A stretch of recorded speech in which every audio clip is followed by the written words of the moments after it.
Buenas tardes, les damos la bienvenida a la edición central de MBD Noticias con estos tambores de la información que nos indican que va llegando el carnaval. Así es, ya estamos bastante cerquita de la inauguración, así que nos empezamos a poner a tono.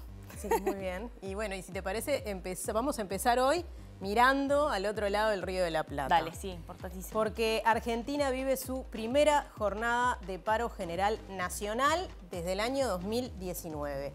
La movilización contra el gobierno de Javier Milei es convocada por la Confederación General del Trabajo y las centrales de trabajadores en rechazo a la aplicación de la ley ómnibus y del decreto de necesidad y urgencia. A las 19 horas empezó un paro general del transporte. Así es, y también hubo repercusiones en nuestro país, porque el PIT-CNT realizó hoy una movilización frente a la Embajada Argentina en solidaridad justamente con sus pares en el país vecino, y en esta movilización afirmaron que las medidas de Milei perforan la normativa laboral del Mercosur. Además, se vieron afectados unos 300 vuelos a los aeropuertos de Montevideo y Punta del Este como consecuencia del paro sindical.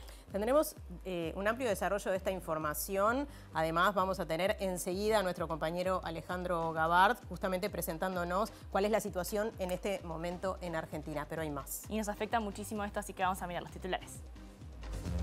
La tasa de actividad se situó en 63,8% en diciembre, el empleo en 58,9% y el desempleo en 7,8%, lo que representa una baja respecto a noviembre, según el INE. El exdirector de la Secretaría Nacional para la Lucha contra el Lavado de Activos, Daniel Espinosa, aseguró que Uruguay está teniendo una regresión en políticas antilavado.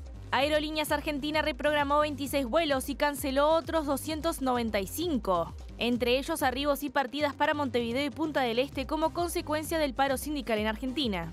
El movimiento Un Solo Uruguay cuestionó al gobierno por no concretar la reforma del Estado que prometió en la campaña electoral y que los impuestos financian la fiesta del gasto público. La Sociedad Uruguaya de Pediatría emitió recomendaciones para prevenir infecciones respiratorias en niñas y niños, que son un problema de salud cada invierno en Uruguay.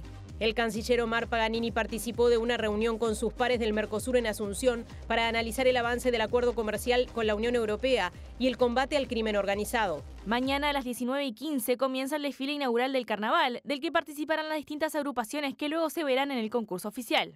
El expresidente de Estados Unidos, Donald Trump, ratificó su favoritismo como candidato republicano a las elecciones presidenciales. Moscú acusó hoy a Ucrania de derribar un avión militar en la provincia rusa de Belgorod, que mató a 74 personas, entre ellos 65 prisioneros ucranianos que iban a ser canjeados por soldados rusos.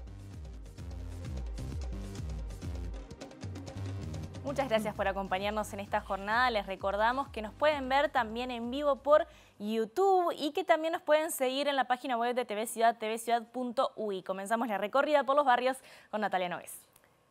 Sí, Julieta, y empezamos por el Teatro de Verano. Les decíamos que está llegando el inicio oficial del carnaval y, por supuesto, en el Teatro de Verano hay un anticipo y allí está nuestro compañero, un conocedor del carnaval, Martín Duarte. Adelante, Martín. ¿Conoces ese lugar, no? ¿Cómo están, Natalia, Julieta? Sí, bastante. Y ya estuve viendo el recinto del jurado y atrás también. Está quedando precioso, la verdad, que el Teatro de Verano, ni que hablar con todas las reformas, sino con la nueva infraestructura que tiene para este carnaval, que oficialmente, como ustedes decían, comienza mañana con el desfile oficial allí por la avenida 18 de Julio, entre Plaza Independencia y Plaza Libertad, pero que desde las 20 horas hoy va a tener su adelanto, su avant premier, que ya ha sido un clásico años anteriores en el Antel Arena, en este año aquí en el Teatro de Verano, que a partir de las 20 horas va a tener la participación de distintos conjuntos de varias de las categorías. Los precios, 200 pesos platea alta y 400 pesos la platea baja. E incluso los abonados que ya sacaron ticket para el carnaval tienen su ingreso gratuito. En un ratito vamos a hablar con el presentador oficial, Álvaro Recoba, para conocer algunas novedades. Y con algunos reclamos por parte de la policía. Nos venimos acá cerquita al Ministerio del Interior. Allí está nuestro compañero Diego Martini. A ver, Diego, contanos.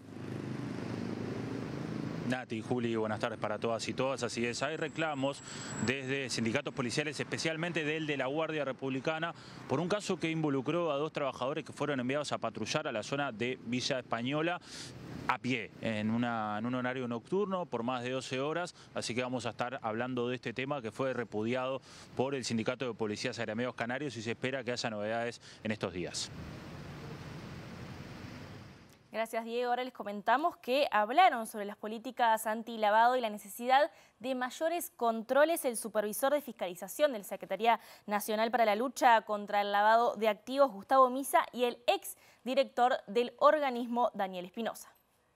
El tipo de clientes que se maneja en zona franca y el tipo de actividad, probablemente sí deberían haber más reportes, pero como también deberían haber más reportes en el sector inmobiliario, en el sector organizaciones sin fines de lucro, donde recordemos que están colectivos bastante importantes, como los partidos políticos, los clubes de fútbol.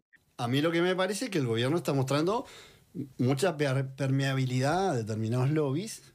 ¿Por qué? Porque no está convencido de la política antilavado.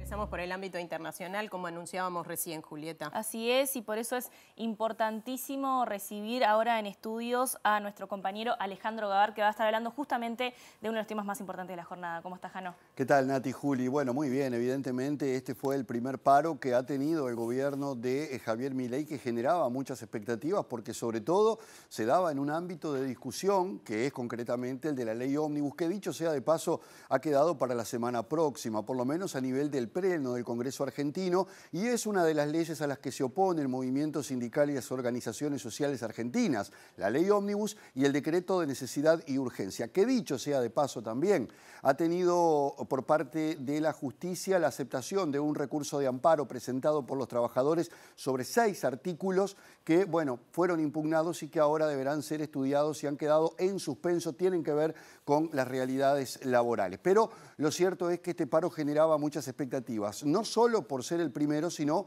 por ser una especie de pulseada entre el movimiento popular representado por los trabajadores y las organizaciones sociales y el gobierno de Milei, que siguió de cerca todos estos acontecimientos. En una jornada que no tuvo mayores incidentes, que tuvo mucho control por parte de las autoridades y que se llevó a cabo con normalidad dentro de la Plaza de los Dos Congresos este acto donde hablaron Pablo Moyano y Héctor Daer, que hicieron referencia naturalmente a su oposición cerril y férrea contra las leyes que está proponiendo Milei, que entiende van en contra de todos los derechos de los trabajadores y tienen alcances impredecibles según algunos analistas. Más temprano, Mercedes Cabezas, que es secretaria adjunta de la Asociación de Trabajadores del Estado argentino, se refirió a esta jornada, pero en particular al hecho de la coincidencia de que tanto la CGT como las 2 CTA y otras organizaciones sindicales coincidieran en esta manifestación y en este paro que se llevó a cabo en el día de hoy.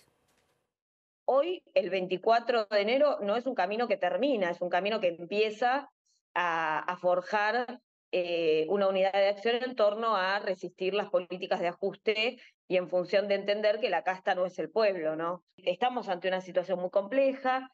Creo que hemos tenido la suficiente conciencia en las organizaciones sindicales de dejar de lado nuestros matices y asentarnos sobre nuestras similitudes para poder construir una mirada colectiva. Mercedes Cabezas anunció que la Organización Internacional del Trabajo mostró preocupación por el decreto de necesidad y urgencia DNU impulsado por el gobierno de Javier Milei. Hemos avanzado con la Organización Internacional del Trabajo, la Organización Internacional ha avanzado también en decir que había recibido nuestro reclamo y que se iba a poner en comunicación con el gobierno argentino porque hay mucha preocupación. Argentina en realidad también es uno de esos países que sirve en algunos casos, no en otros, pero en algunos casos, como modelo sindical de las reivindicaciones conseguidas por los trabajadores y las trabajadoras. Entonces, en realidad, lo que se ve con mucha preocupación es una suerte de irradiación hacia la región de la pérdida de derechos. Y bueno, y aquí en Uruguay el PIT-CNT se movilizó frente a la Embajada Argentina justamente en apoyo a los gremios de ese país. Sí, allí estuvo MBD Noticias, así que vamos a ver qué es lo que comentaban desde el PIT-CNT. Nosotros tenemos una discrepancia sustancial con las políticas que se están desarrollando, que se refleja, digamos, en función del planteo que claramente hoy está convocando a todas las centrales argentinas a movilizarse producto de las políticas, digamos, que están avasallando los derechos de los trabajadores argentinos y del pueblo argentino. En ese marco, bueno, lo que hoy se ha hecho acá es una concentración para demostrar la solidaridad de clase que debemos tener los trabajadores organizados, en este caso particularmente con las centrales sindicales argentinas, como en algunas oportunidades ha sido a la inversa, y bueno, y esto de generar, digamos, acciones en conjunto en todos los países de la región, creo que le da un sustento más importante y un acompañamiento muy importante a los trabajadores del vecino país. Continuamos hablando del tema, pero Sí. ahora con alguna consecuencia, porque la empresa Aerolíneas Argentinas reprogramó 26 vuelos y canceló 295, entre ellos arribos y partidas planificadas para los aeropuertos de Montevideo y Punta del Este como consecuencia justamente del paro sindical. De esto habló el ministro interino de Turismo, Remo Monseglio, quien destacó el alto número de aerolíneas que están llegando a Uruguay en estos momentos que pueden subsanar esta situación con la aerolínea de bandera argentina. Seguramente afectan, obviamente son medidas que se toman y que se toman según cada país y por lo tanto nosotros lo único que hacemos es tratar de ajustarnos lo mejor posible. ¿Han llegado muchos turistas por esa vía o no es la más habitual? No, han llegado muchos turistas. Estamos volando a 16 destinos, 12 aerolíneas están viniendo. Por lo tanto, creo que también algunas de ellas van a poder subsanar esos paros que puedan producirse. Monseglio destacó el incremento del turismo chileno en esta temporada. En gran medida lo atribuye a la llegada de vuelos low cost que parten de la capital andina. Hay líneas aéreas, incluso de las llamadas low cost, que siempre aclaro, líneas de bajo costo no significa aviones viejos ni falta de mantenimiento. Al contrario, está estudiado en Europa, por ejemplo, las aerolíneas que gastan más dinero en mantenimiento son las low cost. Low cost significa tarifa baja. Por eso no nos sorprende. Muchas vienen de Chile, otras pasan por Chile y por lo tanto se va a seguir incrementando porque en Chile la feria judicial y todas las licencias que acá son en enero son en febrero. Así que nos auguramos, febrero se va a juntar muchas cosas. Cambiamos de tema. El coordinador de estrategias focalizadas en prevención policial del delito en el Programa Integral de Seguridad Ciudadana, Diego Sanjurjo, respondió a cuestionamientos de la oposición con respecto a quiénes deben presentar las cifras de delitos. Así es, el jerarca afirmó que desde hace meses que el Ministerio del Interior trabaja con el Instituto Nacional de Estadísticas en la implementación de encuestas de victimización. La reciente discusión en torno a las cifras de denuncias de delitos presentadas por el Ministerio del Interior sigue presentando nuevas aristas. Uno de los cuestionamientos realizados por parte de académicos y oposición es que las denuncias no son una forma acertada de medir el delito en el país. Charles Carrera, senador del Frente Amplio, por su parte, dijo que el Instituto Nacional de Estadísticas es la institución que debería llevar las cifras de delitos. Esto generó la respuesta del coordinador de estrategias focalizadas de prevención policial del delito en el Programa Integral de Seguridad Ciudadana, Diego Sanjurjo, que señaló en la red social X que hace meses que el Ministerio del Interior viene trabajando con el INE en la implementación de encuestas de victimización y de un acuerdo de asistencia técnica para la mejora de las estadísticas criminales. Sanjurjo recordó que esto forma parte de la estrategia de seguridad integral y preventiva que él impulsó y señaló al Frente Amplio que están a tiempo de sumarse al acuerdo. El Instituto Nacional de Estadísticas ya llevó a cabo una encuesta nacional de victimización en conjunto con el Ministerio del Interior en 2017. Entre marzo y junio de ese año se realizaron más de 7.634 entrevistas en función a una muestra representativa de hogares y personas de 18 años y más, residentes en localidades de 1.000 o más habitantes del Uruguay. Los resultados en ese momento fueron que en el 26% de los hogares uruguayos hubo al menos una persona del hogar victimizada durante 2016. Y consultado por MBD Noticias, el INE confirmó que firmó un acuerdo marco con el Ministerio del Interior en el mes de diciembre, donde se establecen acciones vinculadas a estadísticas de criminalidad y violencia. En particular, uno de los objetivos establecidos es la generación de estas encuestas de victimización periódicas, permanentes por parte del INE. Al momento se encuentran en etapa final de definiciones y próximamente brindarán información sobre las acciones derivadas de dicho convenio.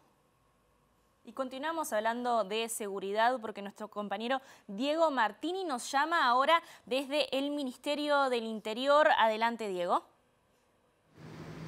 Bien, compañeras, como mencionábamos, el día lunes se dio un episodio en donde dos policías de la Guardia Republicana fueron enviados a patrullar a la zona de Villa Española, en la zona de La Noche, por Camino Corrales, una zona considerada como zona roja, zona peligrosa para el Ministerio del Interior, y fueron enviados a pie durante 12 horas. Esto lo denunció el propio sindicato de la Guardia Republicana en comunicación con MBD Noticias, donde relataron que el hecho se dio, según entienden, por represalias desde la dirección que les asignó esta tarea, porque estos dos mismos policías se habían negado a hacer esta guardia en motocicleta por el mal estado que tenían justamente estas motos y porque había una recarga de horas. Esta es una situación que, según el sindicato de la Guardia Republicana, se viene dando a menudo, situaciones de abuso por parte de las autoridades.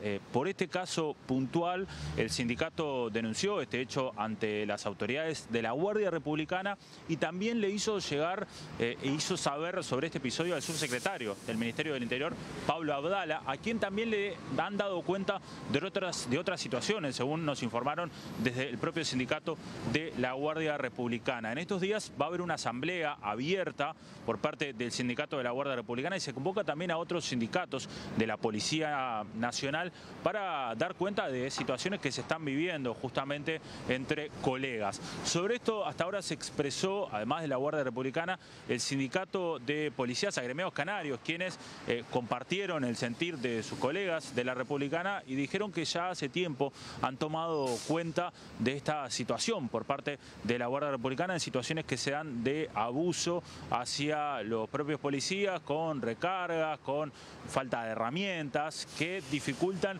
y que generan una problemática entre los propios policías. Sobre esto hablamos con Rudeber Vuela, el dirigente de los policías canarios agremiados, y esto nos decía.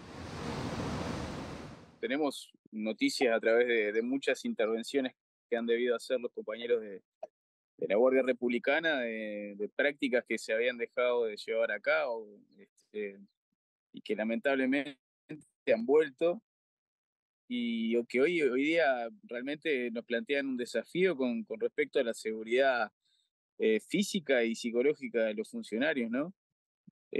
Máxime cuando uno se encuentra con artículos de prensa y con cosas que hablan de órdenes que ni siquiera aparecen en la operativa planificada y que son, como quien dice, una especie como de reprimenda a ciertos funcionarios por no llevar o desempeñar tareas con vehículos que no están en condiciones, ¿no? Como así lo plantea algún hilo de la red X de un periodista que publicó por allí. Y nos preocupa mucho realmente, y hace un tiempo largo que lo venimos viendo. Nosotros estamos trabajando en conjunto con los compañeros de la Guardia Republicana, en la Coordinadora Nacional de Sindicatos Policiales, y bueno, verdaderamente lo mínimo que podíamos hacer era solidarizarnos con la situación y brindar nuestro apoyo a los compañeros.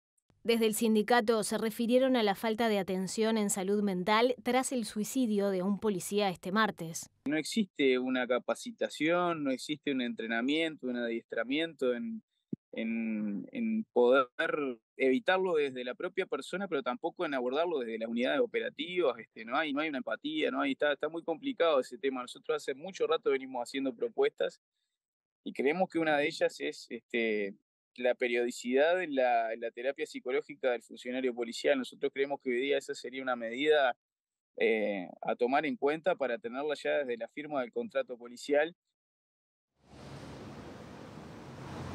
Bien, y desde la Guardia Republicana, desde el sindicato de la Guardia Republicana, mejor dicho, se informó que a estos dos policías que fueron enviados a patrullar se les inició una investigación administrativa por sacar a la luz este episodio en el que los mandaron a patrullar la zona de Villa Española.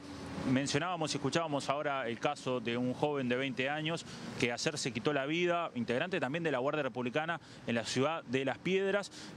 Todavía no tenemos las cifras oficiales de cuántos suicidios hubo el año pasado de la Guardia Policial, pero fue una situación, o es una situación que viene afectando desde hace algunos años, y los sindicatos policiales de todo el país reclaman mayor atención justamente en salud mental, como escuchábamos recién la palabra de Rudeber Vuela. Y entonces, como decíamos, va a haber una asamblea en los próximos días abierta para que funcionarios asociados al sindicato de la Guardia Republicana se manifiesten ante esta situación, la cual denuncian no es la primera y se vienen repitiendo varias situaciones de abuso por parte de autoridades de la Guardia Republicana ante los funcionarios.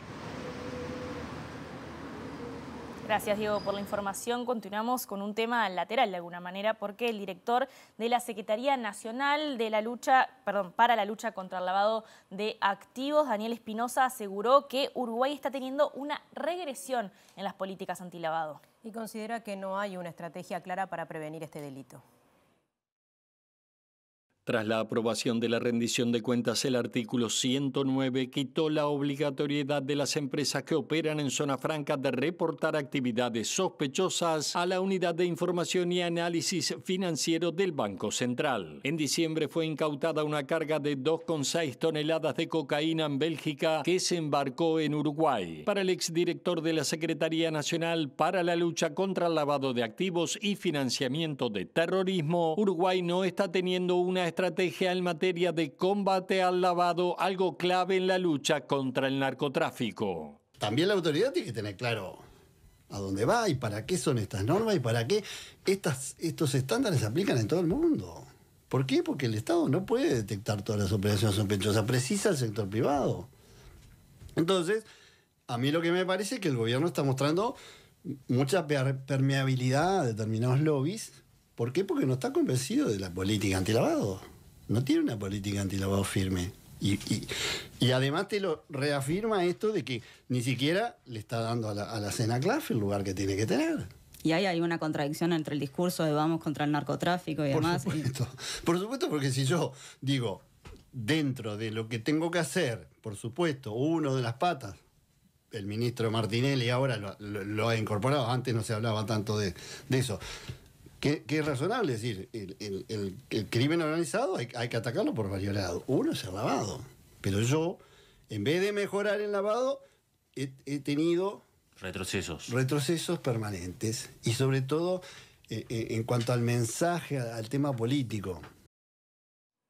Cambiamos de tema ahora. El desempleo bajó en diciembre, ubicándose en 7,8% según datos del Instituto Nacional de Estadística. Representó una baja de medio punto porcentual respecto al mes anterior, ya que en noviembre se ubicó en 8,3%. En el último mes de 2023, la tasa de desempleo fue más alta en el interior del país que en Montevideo. En la capital se ubicó en 6,5%, mientras que en el interior representó un 8,6% de la población.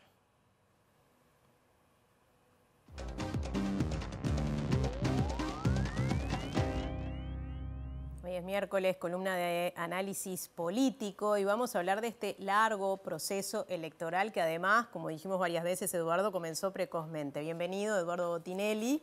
¿Qué tal? ¿Cómo estás? Está por empezar, digamos que arranca formalmente y con fuerza la campaña ahora, aunque algo ya empezó hace rato.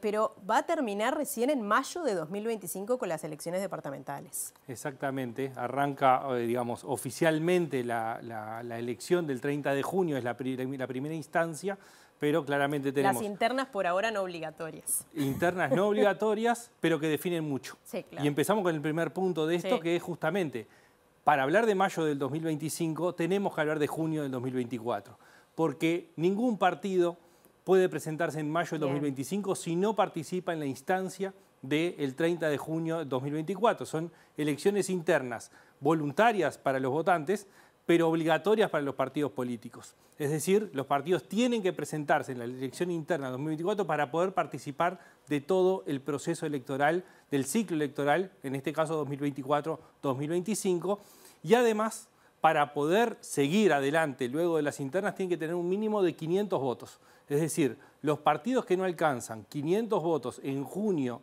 de 2024, el 30 de junio, no pueden participar en las instancias siguientes. Ni en octubre, en la elección nacional de Parlamento y Presidente, obviamente no llega a la instancia de la segunda vuelta, ni tampoco para la elección departamental de mayo del 25.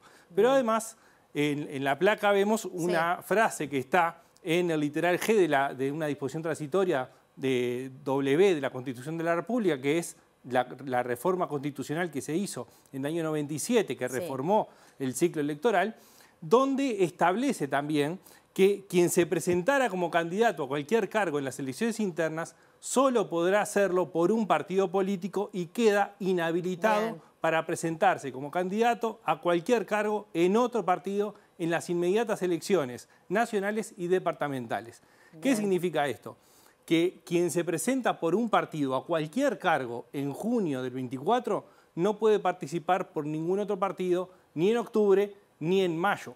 Esto es especialmente importante para el caso de la coalición republicana, que es lo que se está tratando de impulsar. Sí, por esta coalición que se podría generar como ya ha sucedido. Bueno, para presentarse como coalición con un lema aparte, como pasó con el Partido de la Concertación en el año 2010, bueno, para presentarse de esa forma, tiene que participar como partido en junio, obtener 500 votos y además las candidaturas que pudieran presentarse por la coalición republicana no pueden participar por ningún partido en las elecciones internas del 30 de junio de 2024. Muy importante entonces. Es muy relevante porque hace a cómo puede organizarse hacia el 2025 ese partido que se formaría. Sí se puede presentar un candidato a la presidencia y luego presentarse a la intendencia en el caso de no haber ganado. Si no participó en junio claro, sí, y no por partidos distintos. No, por supuesto, siempre dentro del mismo partido. Ya ha sucedido en las elecciones pasadas, por ejemplo. Sí.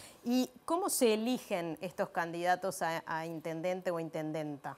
Bueno, a diferencia de lo que tenemos en las elecciones internas, por ejemplo, que puede presentarse multiplicidad de candidaturas, pero eso elige una candidatura única para cada partido para la elección nacional, en la elección departamental pueden presentarse 2 candidaturas.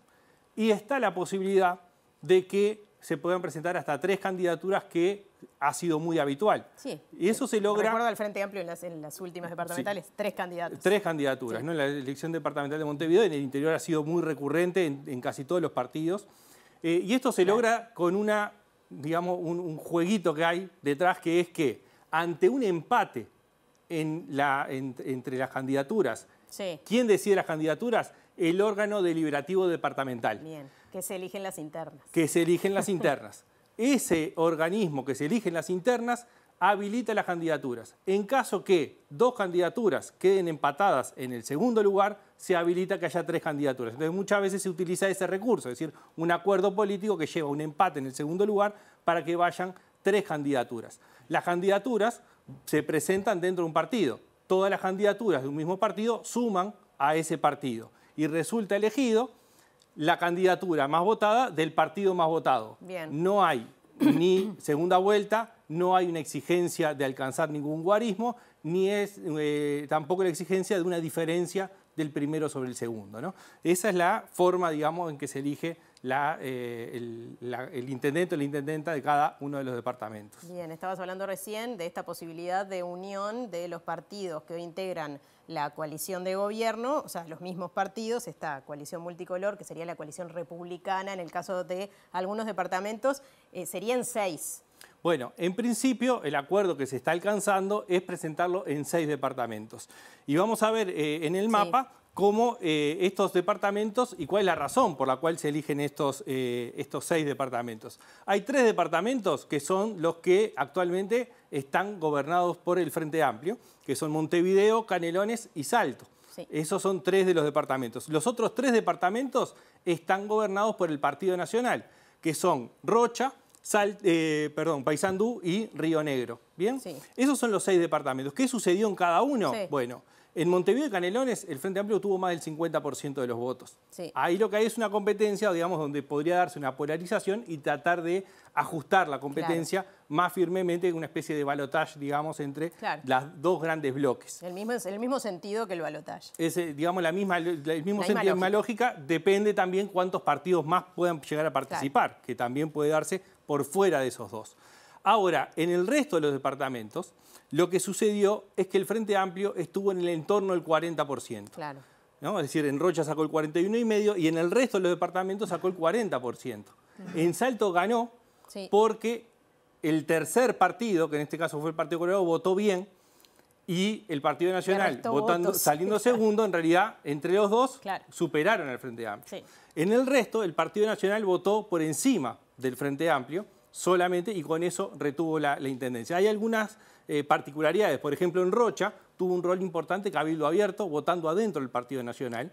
Y entonces ahí hizo la diferencia con respecto al Partido Nacional. Entonces, la opción estratégica que se traza desde la coalición o de la potencial coalición republicana parece muy lógica. Es decir, bueno, unir fuerzas para superar al Frente Amplio en la elección departamental, teniendo en cuenta que simplemente superando al Frente Amplio se alcanza la intendencia. Esta cuestión de que no hay la necesidad de alcanzar un mínimo, por ejemplo, alcanzar un 50%, como pasa como en el balotaje. Claro, para evitar un balotaje, o la necesidad de una segunda vuelta, es decir, superando podría alcanzar la intendencia. O sea, se dan los departamentos en donde hay para ellos riesgo de que gane el Frente Amplio. Claro, o la posibilidad firme. En el resto, ¿qué sucedió? Salvo en los casos de Colonia, San José y Florida, en el resto de los departamentos, por lo menos en la elección anterior, el Frente Amplio no alcanzó el 30%. Claro. Solamente en estos tres que nombré llegó a superar el 30%. Ahora, hablábamos de cómo se llega a la coalición. Primero, las candidaturas no pueden participar en junio.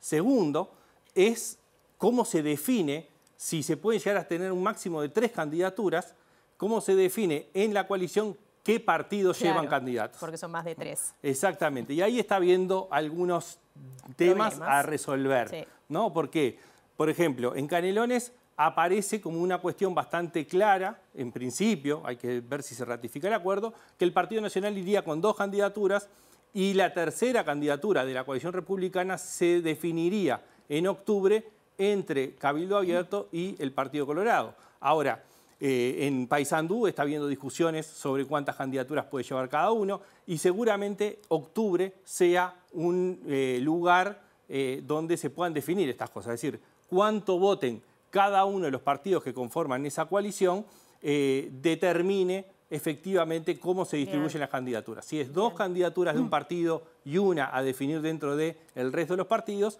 o una candidatura de cada uno de los 3 grandes partidos que hoy tiene la coalición republicana. Obviamente queda mucha tela por cortar y más de un año para que esto suceda.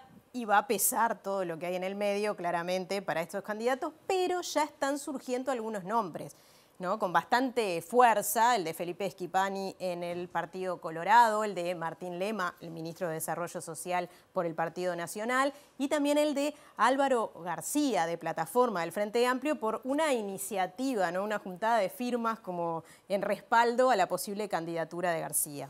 Bueno, sí, ahí el Partido Nacional y el Partido Colorado primero tienen que definirse esto de si van como coalición, si es un candidato único para cada uno de los partidos, cómo se reparten y si efectivamente todo el partido apoya esa posible candidatura. Lo otro es que no pueden participar en junio por sus propios partidos. Claro. Y eso también tiene que ver un poco con los juegos internos de cuánto pesa la elección interna para el armado de listas, por ejemplo, a diputado o al Senado en octubre. Es decir, muchas veces eso tiene un peso importante. Y además, cuánto pesa o no la presencia de esas figuras que podrían ser para mayo del 2025, cuánto puede pesar su presencia en junio. Claro. Es decir, cuánto su presencia puede apoyar o impulsar una candidatura u otra, y eso también es algo que está pesando. En el Frente Amplio es probable que haya más de una candidatura, eso es lo que hablamos, la última hubo 3 candidaturas, bueno, y que empiezan... Siempre hablando de Montevideo, ¿no? En el caso de Montevideo, sí, estamos hablando del caso de Montevideo, pero digamos, es probable que haya múltiples candidaturas en casi todos los departamentos. Bien. Pero lo que acá falta es justamente qué sucede en junio, es decir, bueno, quién gana la interna, cómo se conforma una fórmula presidencial, cómo termina el resultado en octubre, si efectivamente el Frente Amplio gana o pierde, y eso va a reconfigurar también cuáles son los pesos internos de los sectores en la presidencia, en una posible vicepresidencia o ante una derrota, cómo se da la distribución de poder. Es decir, falta mucho, digamos, si nosotros repasamos a diciembre del año 19, es decir, pasadas las elecciones, nadie pensaba en Álvaro Villar como candidato a intendente y estaba casi descartada la posibilidad de que Daniel Martínez fuera candidato. Y sin embargo, fueron parte de la oferta electoral que se dio por el Frente Amplio en Montevideo. Bien, bueno, queda muchísimo también cómo se conformarán esas convenciones departamentales, ¿no? A partir de las internas que probablemente puedan definir algún candidato. O Sin sea, duda. falta mucho y obviamente muchas columnas para analizar, Eduardo, de aquí a aquel momento. Así tenemos mucho por delante. En principio te recibimos la semana que viene y seguiremos con mucho más. Este año va a dar para hablar. Gracias, Nos vemos Eduardo. el miércoles. Ya sigue Julieta. Así es, y les comentamos que el canciller Omar Paganini participó esta mañana de una reunión con sus pares del Mercosur en Asunción para analizar el avance del acuerdo comercial con la Unión Europea y el combate al crimen organizado. Paganini mantuvo encuentros bilaterales con el canciller paraguayo Rubén Ramírez y con la argentina Diana Mondino.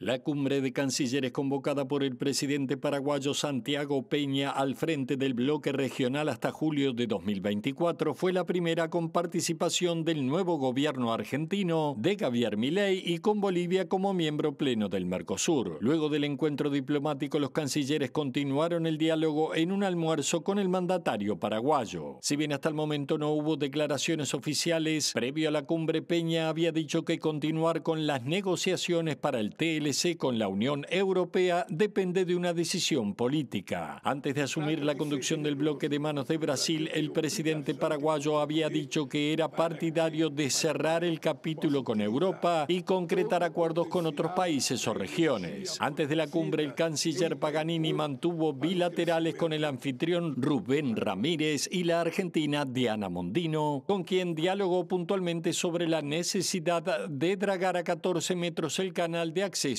a Montevideo. Presenta Antel. La comunidad más grande sigue creciendo. Y está por empezar uno de los momentos más lindos de Montevideo y de todo el Uruguay. Y está allí en el Teatro de Verano, como no podía ser de otra manera, nuestro compañero Martín Duarte para hablar de la inauguración de este carnaval. Mira qué lindo, ya está bastante gente en este Teatro de Verano que vamos a usar por primera vez este año de esta manera, ¿no? En este carnaval. Adelante, Martín. Totalmente, Juli. Ya hay mucha gente aquí en la platea y como todo estreno uno está reconociendo cosas nuevas que está viendo en el Teatro de Verano, por ejemplo la organización en la platea alta, los parlantes, el PA que por primera vez en torno a los últimos años sale de la cúpula del teatro y eso también es un desafío para los sonidistas. Y un año que no va a ser, va a tener algunos cambios también incluso hasta en los presentadores. Álvaro Recoba, que es el histórico, este año estará acompañado por Paola Bianco y bueno, nuevos desafíos para este Carnaval 2024. Álvaro, un gusto tenerte en MB Noticias y me imagino que todo estreno siempre está bueno porque uno va descubriendo y conociendo cosas nuevas, ¿no? Martín, un gusto poder recibirte en el Teatro de Verano por un año más en este 80 aniversario de Ramón Collazo y bueno, como vos lo decís, sí hay cosas nuevas por encima de toda esta gran remodelación del teatro. Para mí también es de cosa nueva que es compartir el escenario con Paola Bianco, a la cual ya le dimos la bienvenida el otro día en The Expo y bueno, ya estamos prontos para en unos minutos nada más poder largar, no este concurso porque hoy tenemos el avant premier, pero sí empezar a conocernos arriba del escenario. A mí me da la sensación que no va a ser muy difícil porque tiene mucha utilidad, porque es un artista de primer nivel y bueno, vamos a tratar de seguir cumpliendo como en estos 15 años, 14 carnavales que hemos estado aquí en el Teatro de Verano. Este año que se extendió un poquito más el comienzo, a propósito de los festejos de los 300 años de Montevideo, se extendió una semana más. Ya ha habido muchos festivales en los propios tablados y este adelanto que ya es un clásico, esta Van Premier que va a tener unos cuantos conjuntos a partir de las 20 horas. Tremendo el tema de los festivales, Martín, tremendo, porque yo creo, a veces pensaba, digo, che, ¿y esto no estará sacando un poco de magia a lo que puede ser el concurso? Pero bueno, creo que también es muy importante para todos los conjuntos que hacen festivales de poder recaudar, son momentos muy difíciles y evidentemente lo necesitan. Y bueno, y esta semana también ha ayudado justamente a eso, estos días que se han postergado, y bueno, arrancamos con este Avant Premier que fue una idea del Rafa Bonilla de hacerlo en Antel Arena, los costos no dieron para poder seguir y bueno, con una buena decisión de The Expo se vuelve aquí, se viene al Teatro de Verano también para presentarlo como el nuevo prácticamente teatro de verano con la invitación para los abonados y esas cosas que realmente le hacen bien al carnaval, Martín. Tipo memorioso, si los hay, es Álvaro Recoba. Yo lo admiro a propósito de la ficha técnica, de memorizarse los conjuntos. ¿Te acordás de la programación de hoy que arranca en minutos? La compañía seguro porque es la que está armando. Ahí está, la compañía está, primer premio de su categoría, Valores, segundo premio de su categoría, no está Cuarain 1080 porque no se presenta a concurso, después no está Saltante con Patente y sí estarán La Gran Muñeca, segundo premio, y La Trasnochada, que creo que tuvo cuarta o quinta, ¿no, Martín? En eso seguramente vos sabés más que yo. Estarán Los Muchachos, primer premio en la categoría de parodistas, Los Cíngaros estarán como segundo premio en la categoría de parodistas, y para cerrar, los Chovis estarán en la categoría de humoristas también como campeones, bicampeones, y para cerrar nos vamos a Todo Tropical con La Decana. Esa es la programación, son actuaciones de 30 minutos, los intervalos cortos, así que va a tener una noche, va a tener mucha dinámica esta noche y va a ser realmente muy disfrutable. Bueno, hoy estamos en el preestreno, mañana desfile oficial. ¿Cómo es eso que vas a desfilar mañana, Álvaro? Contanos. Mañana vamos a desfilar con Paola Bianco en una cachila, creo que es una Ford Chevrolet de la década del 30. Y bueno, creo que se va a volver a ver lo que pasaba con el boyero. ¿Te acordás que desfilaba parado en un vehículo? Y bueno, ¿cómo estás para el equilibrio? Después de tanto, no, creo que voy sentado, pero después de tantos años, bueno, se va a dar esta situación de poder desfilar. Y bueno, bienvenida sea. Realmente voy a vivir el desfile desde adentro, este desfile que ha tenido cambios importantes en los últimos tiempos, se ha cortado, tenemos el escenario en la Plaza Cagancha y bueno, ya pronto para disfrutarlo. Bueno, Álvaro, disfrutar mucho este carnaval, muchas gracias, nos vamos a estar viendo por acá y suerte mañana en el desfile. Gracias y saludo para toda la gente de TV Ciudad. Bueno, para los que tengan ganas de venir, hay entradas, 200 pesos la platea baja, perdón, 200 pesos la platea alta y 400 pesos la platea baja, y los abonados que ya hayan sacado el ticket entran con pase libre. La Confederación de Organizaciones de Funcionarios del Estado, COFE, evalúa la realización de un paro de 24 horas a nivel nacional y movilizaciones en rechazo al nuevo régimen de certificaciones médicas que aprobó el Poder Ejecutivo y al ajuste salarial que afectará a jubilaciones y pensiones. El presidente de COFE, Martín Pereira, dijo que el gobierno insiste en hacer caja con la salud de los trabajadores y trabajadoras y pidió mayores controles por parte de ACE y las mutualistas. Estuvo reunido el Departamento Público del PIT-CNT, donde es la coordinación de los sindicatos estatales del PIT-CNT, en el cual solicitamos que se cite al Consejo Superior de Públicos. Ha sido citado para el día martes y bueno, ahí estaremos planteando el reclamo de todos los sindicatos estatales y viendo las respuestas del gobierno y si hay voluntad o no de negociar. Nosotros lo que hemos planteado al gobierno es que haga un plan piloto no buscando sanciones salariales, sino que realmente haya controles que hoy no existen por parte del propio BPS, de las propias mutualistas, de la propia ACE, de que se carga todo al director técnico. Recién eso se está cambiando ahora, recién se están empezando a cruzar datos entre el sector privado y el sector público y el gobierno quiere avanzar con el descuento salarial. Ese es el punto en diferencia que tenemos con el gobierno, los mayores controles y que hay que terminar con los pequeños abusos que hay dentro del Estado en lo que tiene que ser certificaciones médicas. Desde COFE lo hemos dicho el primer día, pero el gobierno insiste en hacer caja con la salud de los trabajadores. Y ahora les comentamos que el secretario general de la Secretaría Nacional de Drogas, Daniel Radio, señaló que es necesario cambiar la regulación del mercado de drogas y basarse en la evidencia, no en el prejuicio. El jerarca estuvo de acuerdo con los legisladores que, según una encuesta, en su mayoría señalan que habría que legalizar todas las drogas. Hay que cambiar. Si seguimos haciendo lo mismo que hemos hecho durante todo el siglo, los resultados que vamos a tener son los mismos. Entonces, por lo tanto, hay que cambiar y me alegra que los legisladores estén pensando en ese sentido. Por suerte, además, mirando la evidencia y no el prejuicio, ¿no? Hay que mirar la evidencia y no el prejuicio y entonces eso indica que hay que cambiar de estrategia. Lo que la evidencia demuestra, contrariamente a lo que se dice, a veces cuando se hace demagogia se dice la legalización genera más accesibilidad y por lo tanto aumenta el consumo. Lo que la evidencia demuestra es que los grandes aumentos del consumo fueron durante la prohibición y la legalización no demuestra eso. O sea, cuando uno mira los consumos, por ejemplo, de cannabis en Uruguay comparativamente con los países de la región, no aumenta más que en los países de la región. O sea que no es verdad que el consumo aumenta con la legalización. Radio también habló sobre las opciones para implementar una regulación total del mercado de drogas. La educación siempre, la educación primero. La educación primero, siempre. Y no solamente la educación específica vinculada al tema, sino fortaleciendo la educación de nuestros muchachos es que nosotros vamos a construir trayectorias de vida más resilientes, más potentes. Vamos a tener gente que cuando quiera decir no, sepa decir no. La seguridad vamos a hacerle el seguimiento, pero yo lo que creo es que en realidad los problemas de seguridad vinculados con las drogas han venido como consecuencia de la prohibición.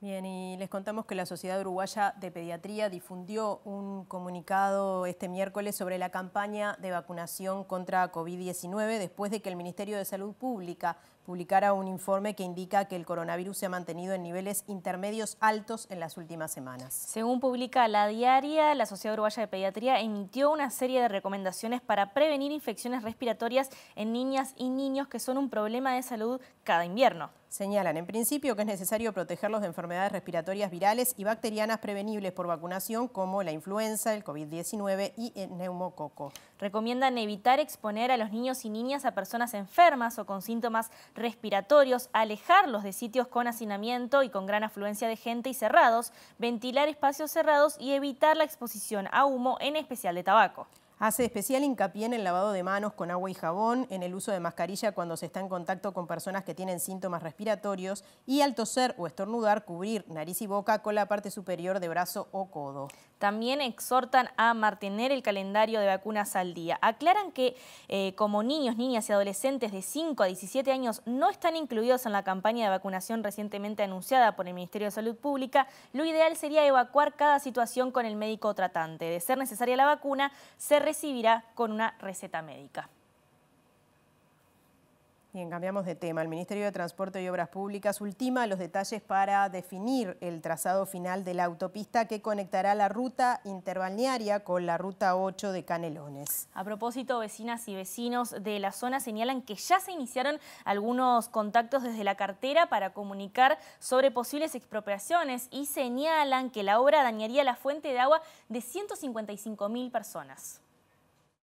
En torno al 2008 empieza todo un movimiento por la contaminación de la Laguna del Cisne, que es la fuente de agua que abastece gran parte de la Costa de Oro. Se estima unas 155.000 personas.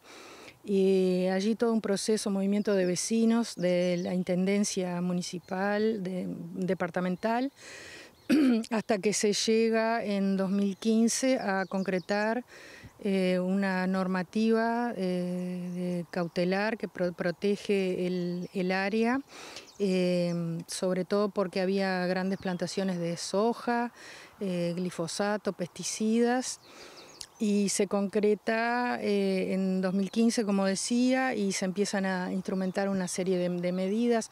Hay productores que directamente se fueron y otros que se reconvirtieron. Y de ahí hasta acá se ha logrado importantes resultados en la calidad del agua, de la fuente de agua, de los afluentes que van a dar a la laguna y la laguna. Es una normativa que habría que cumplir y no desconocer. Es una zona que está muy vulnerable y que está al límite. Si le pasa una autopista por arriba o por el costado, se mata esta fuente de agua. Y vinculado también de alguna manera, los vecinos nucleados bajo el nombre Guardianes de las Cuencas de Laguna del Cisne realizan un encuentro informativo con habitantes de la zona ante los avances del trazado final previsto para la autopista. Integrantes del movimiento entienden que una vez que culminen las obras en Ruta 8 y 9 mejorará la circulación en la zona y cumplirá parte del propósito que tiene la generación de la nueva autopista. Estamos convencidos de que cuando el sistema de lo que es la Ruta 8 y Ruta 9 para llegar al este, sobre todo a Punta del Este, Maldonado, se culminen las obras de doble vía, va a ser un sistema que la gente va a utilizar muchísimo más. O sea, va a ser mucho más tentador para el usuario usar la Ruta 8 y la Ruta 9 que la interbalnearia. ¿Por qué? Porque hoy en día es simple vía y la gente no se anima. O sea, vuelve de noche, se arman colas de autos, entonces no se anima a ir por la 8 y por la 9. En el momento que eso esté terminado, creemos que se va a usar mucho más. Y bueno, y obviamente eso va de la mano de unirlo al sistema que ya está existente, que es la Ruta 101, el bypass de Pando y la Ruta 8. Creemos que se le pueden hacer algunas modificaciones, como pasos a nivel, como se hizo en la Floresta. Hay elementos urbanísticos y viales para hacer, como para poder generar una vía rápida asociada a un sistema que ya está existente. ¿Por qué? Porque hay grandes retiros de ambos lados, o sea, es una zona que ya está expropiada, que tiene anchos importantes a ambos lados de la ruta, y que hay lugar para poner más carriles. Sería bueno tener más instancias con el Ministerio de Transporte y Obras Públicas como para dialogar y ver los pros y los contras de estas propuestas o de estas iniciativas, que nos den respuestas al por qué sí o el por qué no, pero no, al momento no hemos tenido, y es un poco el reclamo. O sea, el reclamo es seguir trabajando sobre las propuestas que ellos tienen y que nos pongan, digamos, dentro de la decisión, de la toma de decisiones y poder ir plasmando nuestras propuestas y viendo las repercusiones que pueden tener. Bueno, cambiamos de tema y les contamos que el 87% de las personas que viven en nuestro país compró algún regalo durante las fiestas tradicionales, según un informe presentado por la Cámara de Comercio y Servicios del Uruguay a través de una encuesta que se aplicó a 787 personas. Justamente la asesora económica de la Cámara, Ana Laura Fernández, contó que el medio de pago más utilizado fue la tarjeta de crédito con un 50% de incidencia y de débito con un 36%. Allí vemos una alta participación de estos medios de pago, tanto el crédito como el débito. Allí con una menor participación están lo que son las transferencias o pagos en redes de cobranza. Pero efectivamente los medios de pago, tanto crédito como débito, son los que hoy tienen el mayor uso por parte de los consumidores al momento de pagar efectivamente sus compras. Y después allí en materia de familia de productos, ¿no? ¿Cuáles son los principales productos comprados? Así surge en primer lugar con una alta participación lo que es vestimenta, calzados y accesorios, seguido del caso de juguetes. Esos son claramente las dos grandes familias que reciben una mayor participación o mayor incidencia. Después vemos con una menor participación lo que es el caso de productos electrónicos, artículos para el hogar, perfumería y cosmética, ¿no? Pero con una bastante menor incidencia. En cuanto al gasto, Fernández informó que se sigue buscando la oferta. Sin embargo, agregó que el 40% de los compradores sostuvo que las ofertas fueron regulares o malas. En promedio, el 37% de las personas gastó más de 2.000 pesos y el 16% estuvo entre los 1.500 pesos. Presenta Mercado Agrícola de Montevideo, en el corazón de un barrio donde late la ciudad. Mercado de Historias. Mercado de Historia.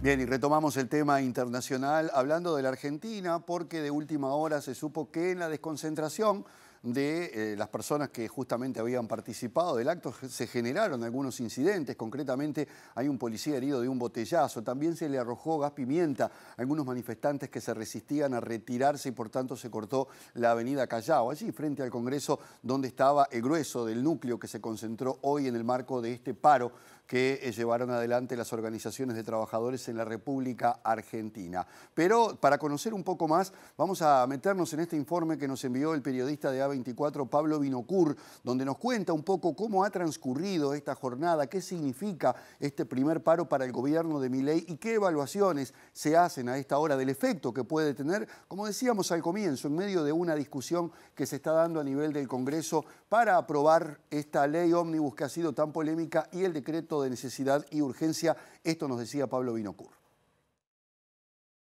El paro que se dio en la Argentina fue un paro que nadie quería hacer. La CGT, que es la principal confederación gremial de la Argentina, estaba tratando de dilatar los tiempos para evitar tener que hacer el paro. ¿Por qué? Porque es un gobierno que empezó hace 45 días y nadie quiere hacerle un paro a un gobierno de 45 días. Pero las circunstancias lo fueron llevando. ¿Por qué? Porque primero el gobierno de Milei saca un DNU, un mega DNU, donde afecta a derechos de trabajadores. Después presenta una ley ómnibus, una mega ley ómnibus, donde también se restringen derechos de trabajadores. Y frente a eso, la CGT estaba pidiendo tener una reunión con algún funcionario importante de la Casa Rosada. ¿Qué pasó? Esa reunión nunca llegó. Entonces, el paro no es consecuencia directa solamente de las medidas que toma el gobierno, sino también de la falta de respuesta, de la falta de diálogo. la movilización fue fuerte, mucho más fuerte de lo que se esperaba, con fuerte presencia en las calles de los trabajadores y de sectores que sentían que estaban afectados sus derechos por parte del gobierno.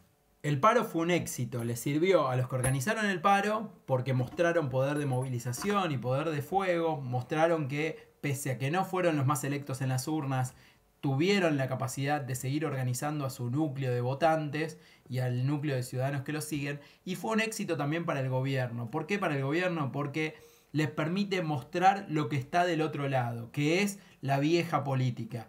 A los dos les sirve el negocio, porque los dos pueden abroquelarse sobre su propia base de seguidores.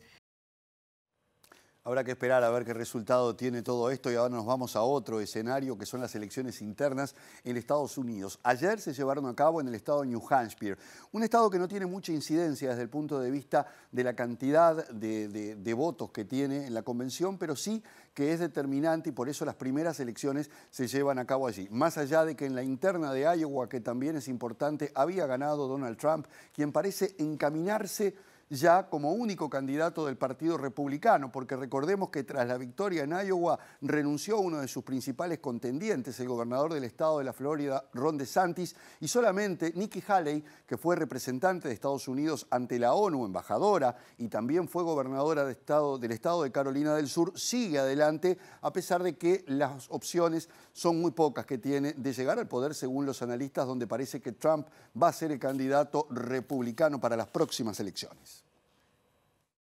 La victoria de Donald Trump en Iowa la logró al conseguir más votos que todos sus rivales juntos, lo que hizo que la mayoría de los candidatos, entre ellos el gobernador de la Florida, Ron DeSantis, abandonaran la contienda. Aunque los números no la favorecen, perdiendo por más de 10 puntos ante el expresidente Nikki Haley, transmitió un impensado optimismo a sus seguidores en New Hampshire, a quienes agradeció por sus votos y anunció que la carrera por la candidatura va a tomar más fuerza en Carolina del Sur, su bastión político en donde fue gobernadora. Si bien las primarias de New Hampshire reparten solamente 22 delegados de los 2.429 que participarán en julio en la Convención Nacional Republicana, donde surgirá el candidato a la presidencia, la contienda era una importante prueba para el poder de convocatoria de Haley, que sigue en carrera. A la espera de los resultados definitivos, las proyecciones de los medios otorgan al exmandatario el 54,6% frente al 43,1% de su contendiente, mientras que las siguientes instancias del proceso de primarias serán Nevada el 8 de febrero y Carolina del Sur el 24 de ese mes, estado natal de Haley, donde espera tomar impulso en la interna. Un avión Ilyushin 76, un tradicional avión de carga militar ruso, fue derribado en la provincia de Belgorod, dentro del territorio ruso, aparentemente tras disparos de misiles por parte del ejército ucraniano. Antes de seguir, hay que decir que la provincia de Belgorod, muy cercana a la frontera con Ucrania, ha sido objeto de distintos bombardeos de las fuerzas ucranianas y además está cerca de la zona de Yarkov, una ciudad que ha sido permanentemente bombardeada en los últimos días por el ejército ruso. 65 militares ucranianos que iban a ser canjeados por prisioneros rusos murieron en este ataque, además del personal de tripulación, generando un nuevo evento en esta guerra que, si bien está estancada en el terreno, sigue teniendo mucha actividad y veremos qué resulta de este ataque que ha dejado 65 muertos ucranianos, además, como decíamos, de la tripulación que los trasladaba. El avión de transporte Ilyushin 76 volaba desde el aeródromo de Chalovsky, en la provincia de Moscú, hacia la ciudad de Belgorod, con el objetivo de trasladar a los prisioneros de guerra ucranianos para un intercambio programado para este miércoles en un punto del paso de frontera entre Rusia y Ucrania. Según el Ministerio de Defensa ruso, el avión cayó como consecuencia de un ataque de las Fuerzas Armadas de Ucrania, agregando que se detectó el lanzamiento de 2 misiles desde la provincia de Yarkov. El Ministerio de Defensa ruso tachó el suceso como un acto terrorista de Ucrania, ya que la institución asegura que Kiev sabía perfectamente que se realizaría el traslado de militares ucranianos para un intercambio y que el ataque perseguía el objetivo de culpar a Rusia de la eliminación de dichos soldados. Si bien el gobierno ucraniano no se pronunció oficialmente, el Estado Mayor de las Fuerzas Armadas emitió un comunicado en el que deja claro que el avión fue derribado por militares ucranianos, aunque no lo afirma directamente, ya que de acuerdo con el informe, Rusia presuntamente comenzó a bombardear la región de Yarkov con mayor frecuencia debido a la intensificación de los envíos de armas por vía aérea a Belgorod. Presentó Mercado Agrícola de Montevideo, en el corazón de un barrio donde late la ciudad. Mercado de Historias. Mercado de Historia. Y como adelantábamos en el inicio Uruguay debutó esta tarde en el preolímpico que se está jugando en Venezuela. La Celeste, que busca meterse en los Juegos Olímpicos de París 2024, cayó ante Paraguay por 4-3. Los goles del equipo de Marcelo Bielsa fueron convertidos por Luciano Rodríguez. La selección volverá a jugar por el Grupo B el sábado a las 20 horas frente a Chile. Los partidos de Uruguay se pueden ver por la señal de aire de TV Ciudad en su canal 6.1. Esta vez no tuvimos suerte, pero espero que vayamos mejorando, ¿no? Sí. Nos quedamos ahí con la... A ver si llegan a París. Con la ñata contra el vidrio en este triunfo, ya vendrá el triunfo. Les comentamos ahora que se conmemora en el día de hoy el Día Mundial justamente de la Cultura Africana y Afrodescendiente, y en ese marco se realizó una movilización para reivindicar los derechos y para pedir por la paz en Palestina. La activista Chabela Ramírez dijo que los derechos adquiridos nunca alcanzan y también que lo que se ha logrado a través de la sociedad civil organizada hay que reivindicarlo cada día. No podemos estar felices para nada con la situación que ve tanto el continente africano como el continente afroamericano y cómo vive Medio Oriente con todo lo horrible, lo terrible que está soportando Palestina en este momento. Y bueno, que viene soportando desde hace mucho tiempo también, ¿no? Entonces es necesario manifestarse, es necesario decir lo que pensamos y lo que sentimos, porque si no, el mundo cree que estamos a modo carnaval.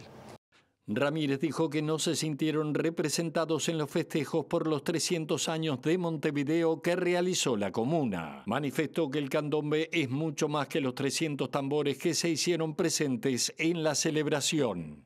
No, realmente, justamente aquí en la calle Ancina, la calle del Candombe, barrio Ancina, barrio donde fue semillero cultural y donde, al igual que Cuarén, fue un lugar importante para la cultura afro.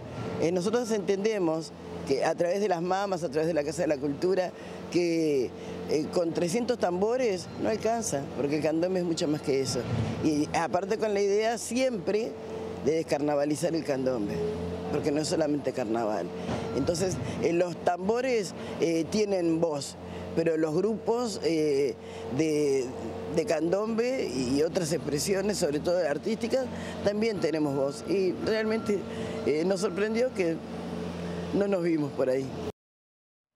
Bueno, como decíamos al inicio, mañana se podría decir que comienza formalmente una de las fiestas populares, tradicionales más importantes de nuestro país. A las 19:15 comienza el desfile inaugural de carnaval del que participarán, como es costumbre, las agrupaciones que luego concursarán en el concurso oficial. Así es, este desfile recorrerá desde Plaza Independencia a Plaza Cagancha, donde estará montado un escenario y los conjuntos realizarán una breve presentación de su espectáculo. Estamos ultimando los detalles del carro, que siempre es un ritual estimulante que nos ayuda a poner la alegría en cada uno de los barrios, porque este mismo carro que inaugurará el desfile por la avenida 18 de Julio, en el desfile inaugural y en el desfile de las escuelas do samba, así como también en el de las llamadas, recorrerá los corsos barriales. Así que todos estos personajes que están aquí sobre esta chata estarán recorriendo todos los barrios de Montevideo.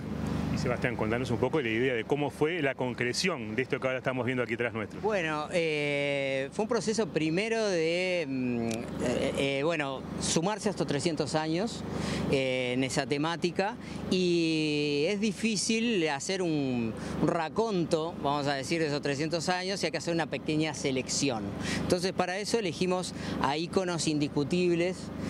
Todavía no está instalado ahí, pero está Durio Varela, está Rosaluna, Gardel, y después un sinnúmero de personajes anónimos, vamos a decir, son los vecinos de esta ciudad, y otros personajes como son representantes de los pueblos originarios también que habitaban este espacio. Entonces, esa suma de esas historias, de esas almas, son de alguna manera lo que hacen a esa idiosincrasia montevideana, ¿no? Continuamos en tema, vamos a establecer de nuevo contacto con Martín Duarte, que esta vez se encuentra en la Plaza del Entrevero. ¿Qué pasa, Martín, si te digo, mamá se viene el corso? cómo va a ser la iluminación. Bueno, sí, se inauguró hace minutos, se encendió hace segundos la nueva iluminación para recibir en menos de 24 horas al Carnaval uruguayo en la jornada de mañana. Estamos con la intendenta de Montevideo, Carolina Cose. Bueno, ¿qué importancia de esta jornada donde se estrena nueva luminaria, luminaria LED a lo largo de todo el desfile, ¿no? Bueno, primero, ¿qué es eso? Es LED, es tecnología nueva, totalmente programable. Hay varios diseños programados, cambio de colores, también este efecto serpentina. La verdad que quiero felicitar a todos los funcionarios de espacios públicos, de la UTAP, de Cultura, que trabajaron en conjunto muchísimo, porque esto es tecnología nueva, hubo que trabajar y probar mucho, pero además acá hay como 2.200 metros de esta tecnología LED, pero además se armó otra estructura igual, similar, de entre 5 y 8 cuadras, porque es la misma luminaria que van a tener todos los corsos de Montevideo. Entonces, eso me parece importante, es una alegría que tenemos para que el espectáculo de carnaval tenga la misma calidad, ya sea en el desfile inaugural o en los corsos de barrio. Y bueno, la importancia desde el punto de vista del trabajo, de lo que se realizó, es que esa infraestructura para los corsos se armó aparte y es algo que se puede mover de un barrio a otro. La verdad que ha sido un gran esfuerzo de trabajo, pero lo viste al carnaval con tecnología eficiente, cuidando nuestra energía y con belleza, ¿verdad? Hay una apuesta también importante de la Intendencia que continúa en estos años con los escenarios populares que van a presentar en distintos barrios y distintas zonas de Montevideo. Sí, como ya es, digamos, tradición en la Intendencia de Montevideo, estamos apoyando alrededor de, no recuerdo bien la cifra, pero entre 18 o más de 18 escenarios populares. Ahora me estoy yendo a Las Duranas, que era un escenario que no estaba funcionando por distintos problemas que habían desde el punto de vista sonoro y que la Intendencia hizo un gran esfuerzo en conjunto con el municipio y con la cooperación de Facultad de Ingeniería, y pudimos ayudar a que ese escenario no interfiriera con el barrio, por lo cual Las Duranas vuelve a funcionar a partir de hoy, que desde hace varios años no estaba funcionando, así que me llevo esa gran alegría. Ahora voy a estar con los vecinos. Estamos en vivo. ¿Qué nos puede contar? ¿Qué particularidades tiene esta iluminación? Bueno, lo primero es que es iluminación LED, totalmente programable, los colores van a ir cambiando, los diseños van a ir cambiando, como ven ahora tenemos como un efecto serpentina, es mucho más eficiente porque es LED, y también se trabajó mucho para lograr este diseño y esta programación, pero también se trabajó mucho para tener una estructura aparte, similar a esta, con la misma tecnología, entre 5 y 8 cuadras de largo, que va a ser la que se va a instalar en los corsos de barrio. Eso dio bastante trabajo. Escuchábamos entonces a la intendenta de Montevideo hablando de todo este renovado 18 de julio para el desfile inaugural y de todo lo que va a significar el carnaval en la capital. Así es, y ahora hablamos de un tema que le importa mucho a los carnavaleros y carnavaleras, sí, que es el estado del tiempo. Cómo no, el gran tema, ¿no? Ahora se viene el minuto a minuto del pronóstico del tiempo. Mañana, jueves 25 de enero, día en el que comienza formalmente el carnaval, 17 grados de mínima, 30 de máxima, hay sol, alguna posibilidad de neblina, sobre todo en la mañana, pero parece que se va a poder disfrutar de este desfile. Y el viernes 26 de enero va a haber una mínima de 17, una máxima de 30, dice Inumet, que también puede haber algunos periodos de nuboso, un poquito de niebla y que puede estar un poco ventoso, pero igual seguimos disfrutando de este verano precioso que venimos teniendo hasta ahora. Sí, claro, igual el sábado 27 de enero, mucho sol, probabilidad de lluvias nula, 18 grados la mínima, 31 la máxima, sube la temperatura.